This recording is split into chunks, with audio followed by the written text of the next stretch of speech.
It's not just mine, his or her house. This is our house.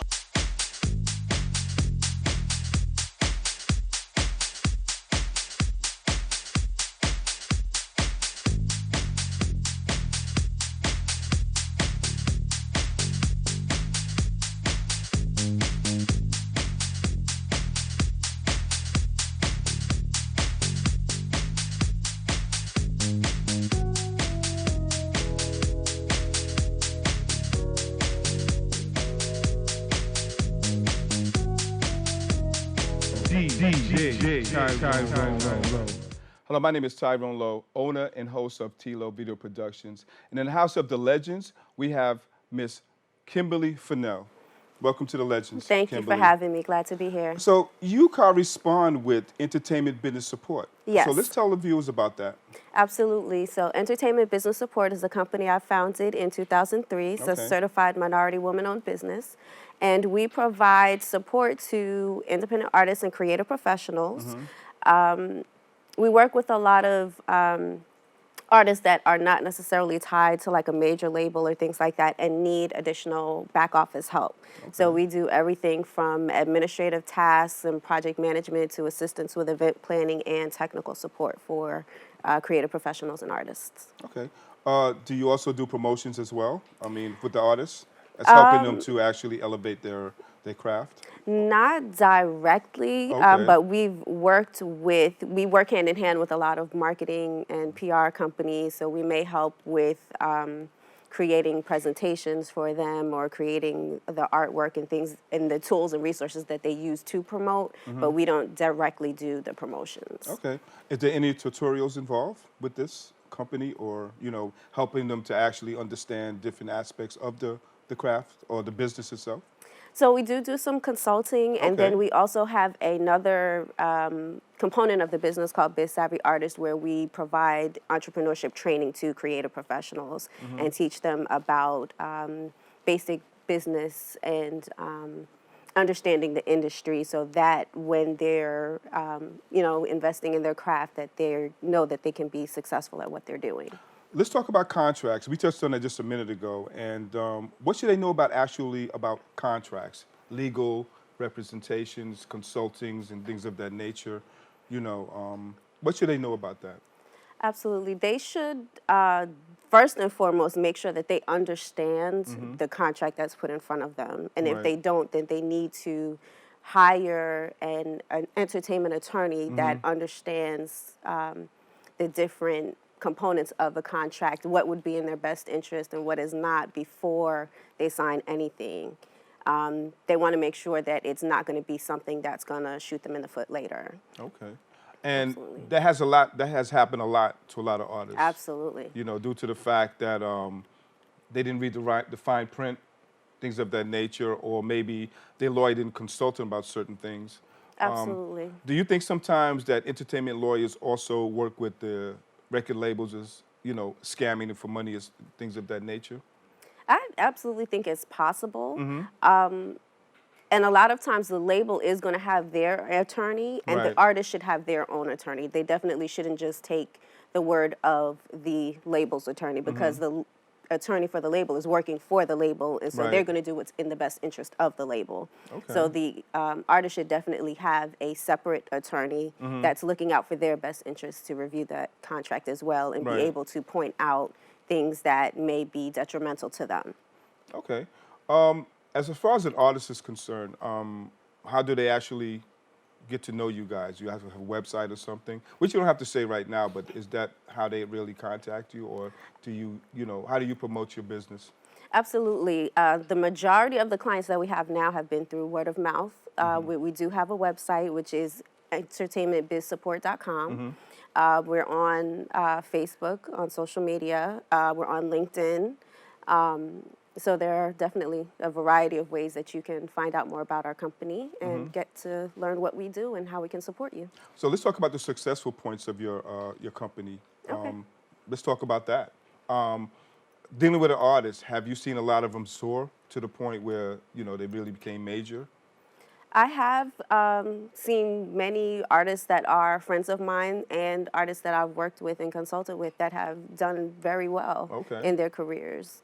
Yep. And dealing with your company, they are secured as far as being knowledgeable to actually elevate to the next level without any type of fear of being unfortunate. Absolutely. I mean, when you're getting into any type of industry, there's always going to be a risk, Right. but you definitely want to do the best to position yourself to minimize that risk. So as much homework as you can do about the industry that you're getting into, as much knowledge as you can get Right. about the business itself and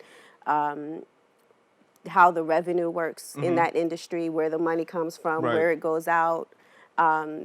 You know, you want to make sure that you understand those things as you're getting into the business. And we definitely work with our clients to make sure that they have a good understanding of the business. And if it's something that's not in our area of expertise, we have a large network of industry professionals that we know and that we work with and that we can refer them to make sure that they're best positioned to succeed. I think that's a good thing because a lot of artists been through a lot of things, financially, technically, and things of that nature. And with the company that you have, do you also deal with their esteem? I'm sorry, ask Do you one more deal with time. their esteem? Their They get esteem. broken to the point where they actually Right. want to give up. So Right. do you actually talk to them about actually beginning all over again and forgetting about the past and deal with it in a more way of, going forward? So absolutely want to encourage our artists. We want to be motivators. So to a lot of my clients, I can almost at times be like a mother figure where I'm kind of giving you the kick in the butt when you need it, but also being encouraging when you need it and motivational when you need it as well. Okay. So we definitely want to push them to their potential that we Okay. know that they have. So when you're dealing with an artist, it's just the artist or their staff included? It can be a combination of both. Okay. So I have some where it's literally their business, they're a one-man show, and we're providing the additional support for them. Okay. And then in some instances, they have a team, and we're collaborating with their Okay. team to help get them to the And next that's a level. good thing. I think a lot of artists need that push. I've known some artists that's been battered, tremendously. That's very, very talented, and going through these tribulations makes them want to really give up because they Right. didn't know the business. Right. It's just like any game, like a PlayStation 4 game. You have to know the fundamentals and the basics before you can Absolutely. actually get into it. Let's talk about dynamics. Anybody major that you actually dealt with that's in the industry right now? Or any type of any particular genre that you deal with? Rap, house, R&B? So we're not limited to any particular Okay. genre, and we work with all different types of artists. So Right. we've supported some in the music. We've also done with filmmakers. We've done like video production and producers and things of that nature. So we work with the arts in general. Right. But yeah, we've seen a lot of success with some of them. Well, I'm an Yeah. opera singer, so I need your help. La! I'm only humorous Right, that way, right. but it's good to know that you actually do that. And a lot of people need that, really. Absolutely. With your company, I'm sure there's other companies out there that's doing the same thing that you're doing as far as competition. Do you feel that's competitive? I think there's a lane for everybody, and every personality is not for everybody. So I Right. think it's finding the company that's a good fit for what you're doing, that aligns with the goals that you have for yourself and your business, and is going to support what you're working towards. Okay. So I'm not, I guess, fazed so much by the competition. I know there's competition out there, and that's fine. And, there may be artists that they're better suited for than Right. I am. Okay. Let's talk about being competitive again. Have you ever crossed your mind about the people that's doing the same thing that you're doing, and then also in that industry and that part of it, have companies ever tried to come in conclusion with you to actually dominate their or try to take away your clients, things of that nature? I have not yet had the experience of having anybody trying to take our clients. I think when I was first getting started, I would look at the competition more so to kind of get an idea of what types of things they were doing, what services they had, and more so maybe looking for opportunities to collaborate or subcontract versus trying to worry about whether or not they're going to steal my clients or trying to take theirs. Well, I say that because it's a cunning, baffling, and a very insidious business. It can be. It can be. And that's the reason why I asked Right. that, viewers need to know about certain aspects of it. That's the reason why I'm coming out with these questions, because there's a lot of upcoming artists. Right. And they need to know that it's just not an easy thing to be a shining star. You really have to really elevate yourself in all aspects to get where you're at. Absolutely. And so, do you have any, upcoming artists, do you have anything that you can actually tell them to actually, be more confident with themselves? Or, what they feel that they should know, Right. I think at the end of the day, it's understanding the game, understanding what you're getting ready to get into. Like I was saying earlier, understanding the revenue streams, where the revenue flows come from, particularly if you have the objective of working with a record label, understanding that, most of the record sales, when that money comes in, is going to the label, not the artist, and that the artist is making the money from the shows. Right. And I think a lot of times when artists get signed, their assumption is they're getting the money that's coming in because they created the art, the work of art that's being sold. Right. And at the end of the day, the label is like, we're recouping the costs for going to the studio, for creating the videos, for the launches, the record launches, and things of that nature. So they're getting all that money back that's coming from the sales before you see a penny. Okay. So, Kimberly, we're going to go for a break, Okay. and we'll be right back. Thank you. It's not just mine, his or her house. This is our house. My assignment, my calling is to inspire, uplift. You have to make sure your people are partying. All I want to do is just bring joy to the dance floor and watch people dance. Hi, my name is Tyrone Lowe. We're back, and my guest is Kimberly Fennell, and she's associated with an internet business support company. So we touched on a few things Yes. earlier in the segment. So let's talk about some financial things. Now, our artists, actually, if they go platinum, do they lose their heads, or do they, because I see a lot of artists make it, but then again, they crumble because they're not humble, and they're not financially secure to the point of making mutual investments and things of that nature with their money and things of that nature. Can you touch on that? So a lot of it, I think, is making smart financial decisions, having a good financial advisor, and setting up their business in a way that is going to benefit them. Right. Because there are different types of business structures, some where you get taxed more, some where you get taxed less, depending on the type of, or the amount of money, I should say, that you have coming in.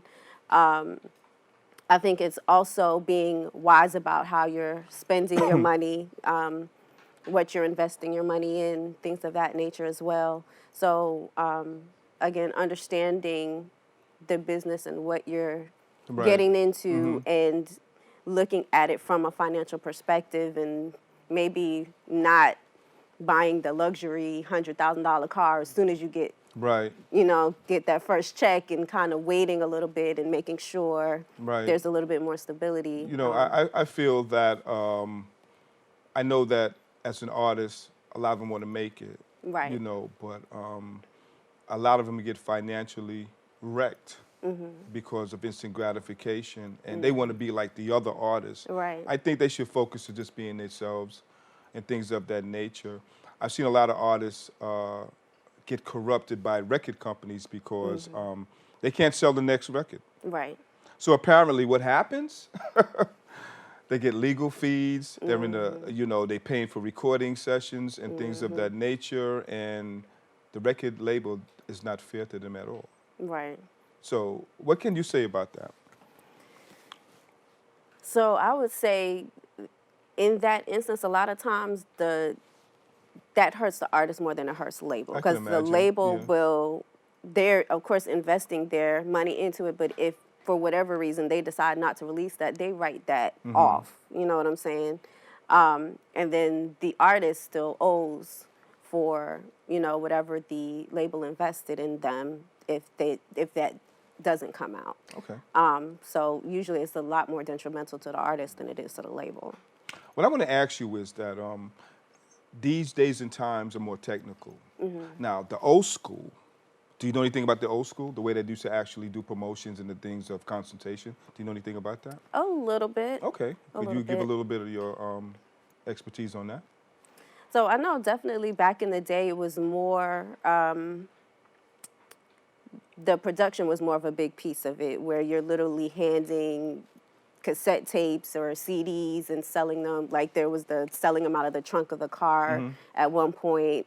A lot of hand-to-hand flyers, things of that nature, where now a lot of the stuff is done digitally. A lot of it streams and downloads, and so you don't, there's still the production cost, but it's not the producing a physical thing to give out now. Now it's just sending an email with an MP3 attachment to it, or sending a link to a YouTube video or something to that effect. So getting it out now, and it can reach further now, where before it used to be like a local thing, where now you could put something out here and it could blow up across the world. Really? Yes. Yeah, so. As the artist comes to you, do you deal with them on an entry level? Do you know if you really want to deal with them, in a sense, just by just by conversation? Yeah, I mean, I think so. At the end of the day, it's getting a clear understanding of what they're working towards. Right. For our company, we focus more on the artist that wants to own what they're doing and kind of stay independent and needs that back office support more so than the artist that's just looking to get signed. Because I've seen a lot of artists that I wouldn't say they really supposed to be artists, because their characteristics and their personality just doesn't match them as artists. Right. So you ever had anybody come in and try to like take over and nah, you know, real bangy sort of like attitude? We're really selective with who we work with. So fortunately, we haven't had that instance. Yeah. I know a lot of times when we've been at events or music conferences, I've had the artists that are kind of, okay, well, what do you do? And then I'll explain what our services are, and they won't quite have a good understanding of it. And they'll be like, oh, so you do promotions. Or, oh, so you're a manager. And I'm like, no, that's not what we do. And then they just kind of brush you off. Right. So they're not my client at the end of the day. It's a good thing that you're getting into. You do promotions. It's just not in the music industry, different aspects as well. We do admin support for different. And it's for a fee, of course. Yes, absolutely. We're not going to discuss that. Okay.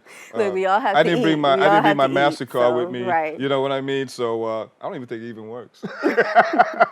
No, but what I'm saying is that it's a good thing that you're really getting into that, because there's a lot of good artists out there. Absolutely. And I think a lot of you guys should get with this company and get some education, some culture, and learn the financial basis of what you're actually getting into.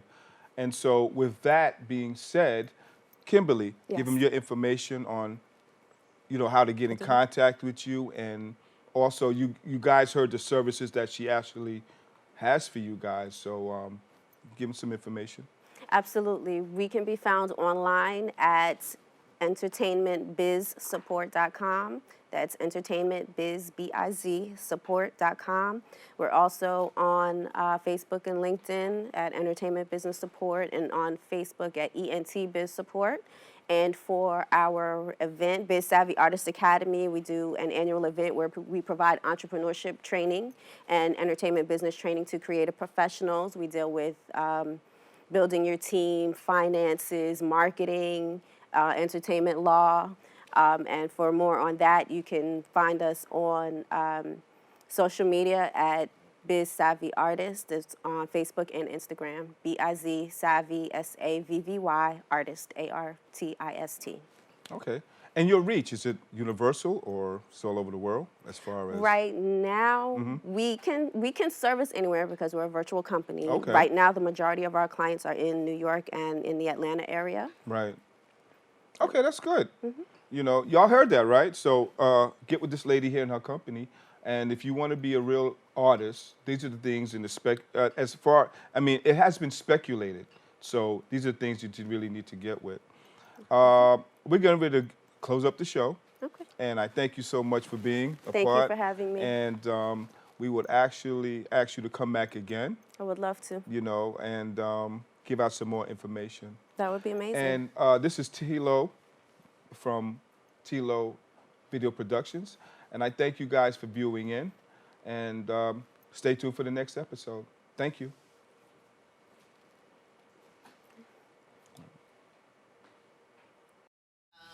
The Biz Savvy Artist is to help creative professionals to build profitable businesses and gain exposure through showcasing opportunities.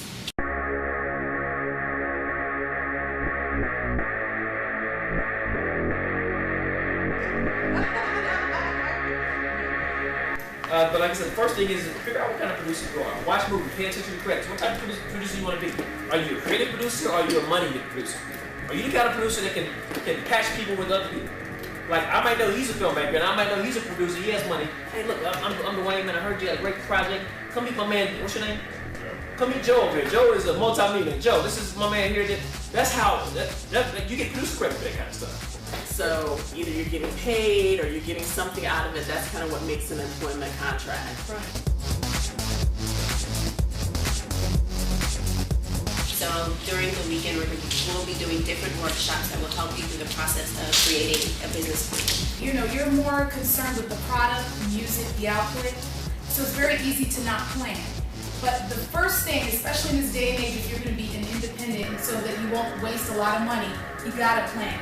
First, talking about entrepreneurship, that's a word that's used a lot. There are many different definitions for entrepreneurship. My name is Angela Durden. This is Biz Savvy Artist. We're going to be helping folks learn about the music business and how to monetize it properly. The book I learned writing was a book called Screenwriting for Dummies, but it's in the For Dummies series. There is a possibility that somebody of very, of importance or value who could change your life, your career, could be watching and looking at what you do, especially as you evolve. A lot of them, will tell you initially what it is that they want. That's just my first question. What is it you want? I want awareness.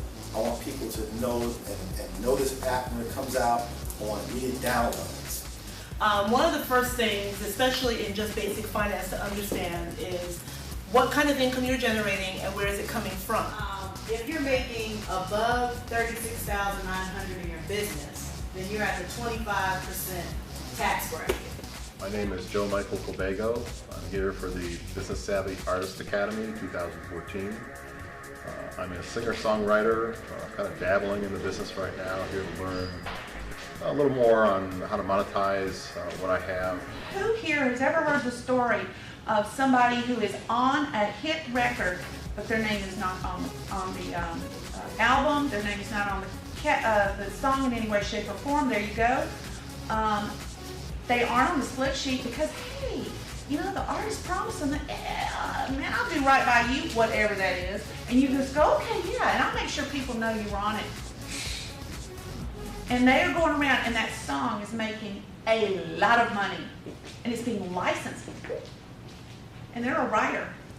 In the licensing portal, as a writer, they can get a piece of that too. No documentation.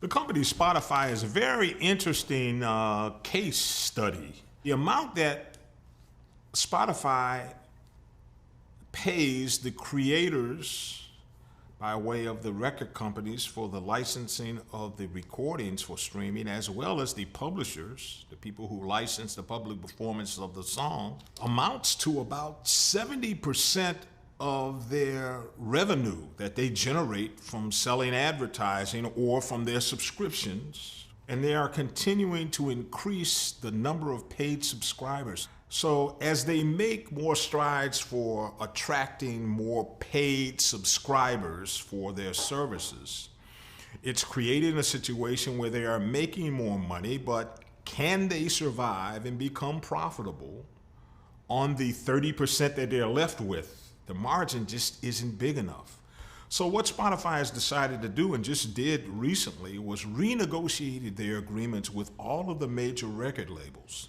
The record labels used to get about 58%. I mean, we talked about 70%. 12 of that would go to the publishers.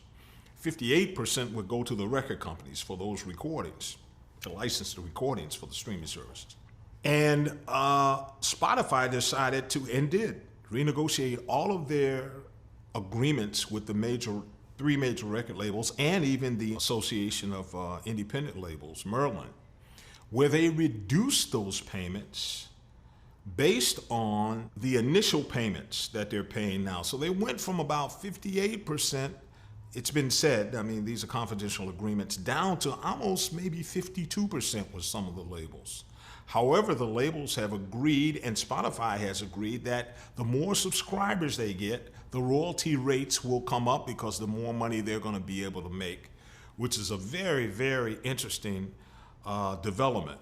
Another interesting development is that Spotify is finding that there are many, many artists, independent artists, that they feel that they can do direct deals with and may not have to pay that 52 or 58%. The major labels demand it, and they have to pay it. But if there are some independent artists, Chance the Rapper, or other independent artists, that they can make a deal directly with them, they could possibly play those artists less. Why? Because the artist, if they're signed to a major label, the major label is making 58% of the revenue, and they're paying their artist on the artist royalty rate of 15%, which is what? Maybe 7% of that? So Spotify feels that they can go directly to the artist, have them license their recordings to them. They could pay the artist maybe 40% rather than the 58% they're paying to the major labels. So that they're going to be able to benefit more. Spotify has done that on occasion, although they don't want to create any problems with the major labels, so they're really trying to not do that on a broad level at this point. But you have to figure there's more and more independent artists that may not even be interested in signing with a major label, might be interested because streaming is really taking over, in doing deals directly with Spotify. So the future for Spotify and streaming is going to continue to grow, and it's going to be a very fascinating subject for years to come.